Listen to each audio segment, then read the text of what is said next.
Hello students, our next topic is rational numbers on a number line। जैसा कि rational number का chapter start हो चुका है, तो किसी भी रेशनल नंबर को हम नंबर लाइन पे कैसे रिप्रेजेंट करते हैं।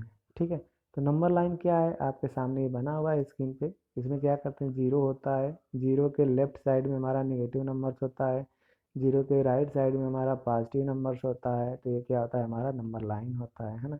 अब इस पर हमें रिप्रेजेंट करना है, जैसे एग्जाम्पल में दिया है 3/7 को।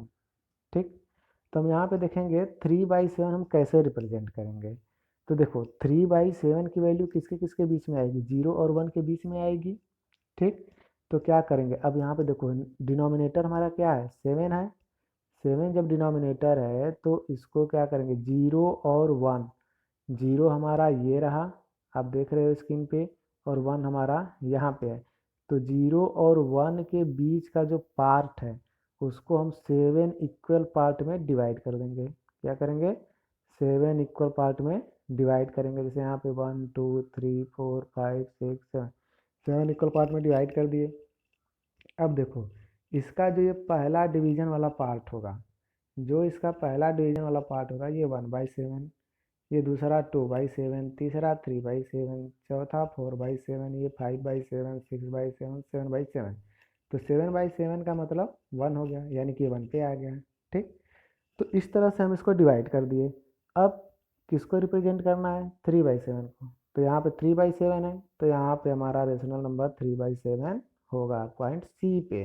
ठीक, इसी तरह से करना है। अब से यहाँ पे 5/9 है, तो इसकी वैल्यू किसके किसके बीच में आएगी, 0 और 1 के बीच में आएगी, है ना। 0 और 1 के बीच में आएगी, तो 0 और 1 के बीच के जितने भी पार्ट मतलब डिस्टेंस है उनको 9 इक्वल पार्ट में डिवाइड कर देंगे। ठीक, 9 इक्वल पार्ट में डिवाइड करने के बाद अब पहला 1/9, दूसरा 2/9, तीसरा 3/9, 4/9, 5/9, इसे करते करते लिख देंगे। तब इसमें किसको रिप्रेजेंट करना है, 5/9 को। तो ये रहा हमारा 5/9। ठीक, इस तरह से हम रिप्रेजेंट करते हैं रेशनल नंबर को नंबर लाइन्स पे। आगे बढ़ते हैं।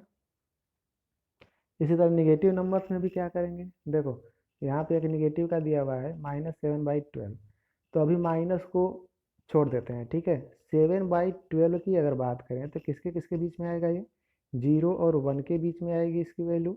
ठीक, अब चूंकि ये माइनस है तो इसका मतलब किसके किसके बीच में आएगा, तो 0 और -1 के बीच में आएगा। क्लियर है, 0 और -1 के बीच में आएगा। तब इसको क्या करेंगे, नीचे डिनोमिनेटर कितना है, 12 है।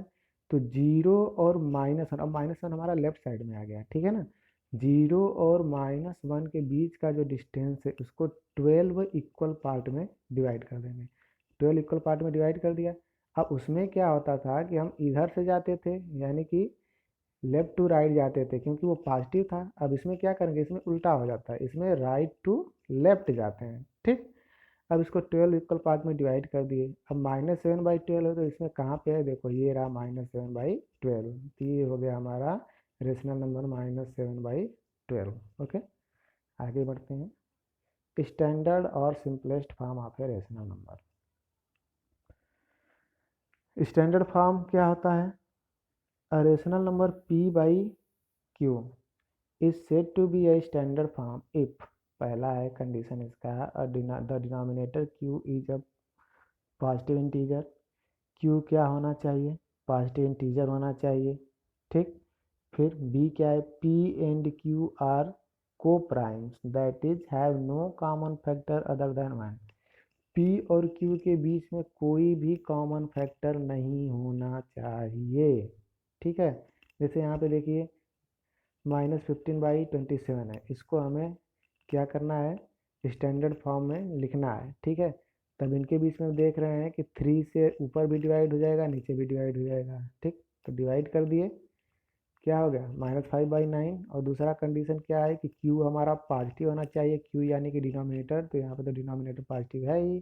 तो ये हो गया हमारा स्टैंडर्ड फॉर्म क्या, -5/9। ठीक, अब 45/55 है, तो इसमें क्या है कि q हमारा पॉजिटिव होना चाहिए, लेकिन यहाँ पे क्या है, यहाँ पे तो निगेटिव है।